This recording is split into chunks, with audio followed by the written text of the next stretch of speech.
ತಂತ್ರಿಗಳು, ಅರ್ಚಕ ಕುಟುಂಬ, ಕ್ಷೇತ್ರದ ಆಡಳಿತ ಭಕ್ತ ಕುಟುಂಬ,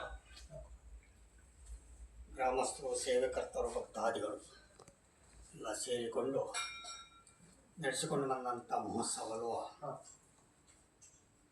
ಸನ್ನಿಧಾನಕ್ಕೆ ಯಾವ ಯಾವ ರೀತಿ ಆಗಬೇಕು ಆ ರೀತಿ ಎಲ್ಲ ಸ್ವಾಮಿ ಸನ್ನಿಧಾನದಿಂದ ಅನುಗ್ರಹವಾಗಿ ನಡೆದಿದೆ. ಪ್ರಾರಂಭಗೊಂಡು ಇಲ್ಲಿಯ ತನಕ ಉತ್ಸವಾಂಗವಾಗಿ ನಡೀತಕ್ಕಂಥ ಸೇವಾದಿಗಳು ಲೋಪದೋಷವಿದ್ದ ರೀತಿ ಆದಷ್ಟು ಜಾಗ್ರತೆ ವಹಿಸಿ ಶ್ರದ್ಧಾ ಭಕ್ತಿಯಿಂದೆಲ್ಲ ಸೇವೆ ಭಾಗ ನಡೆದಿದೆ. ಹಾಗೆ ಇಲ್ಲಿ ವಿನಿಯೋಗಕ್ಕೆ ಬೇಕಾದ ಧನ ಧಾನ್ಯಾದಿಗಳು ಕಪ್ಪ ಕಾಣಿಕೆ ಅಂತ ಹೇಳುವಂಥದ್ದು ತರಿಸಿಕೊಂಡಿದೆ ಸನ್ನಿಧಾನ. ಹಾಗೆ ಭಾಳಷ್ಟು ಭಕ್ತರಿಂದ ಸೇವೆ ಭಾಗವು ಸಮರ್ಪಣೆ ಆಗಿದೆ.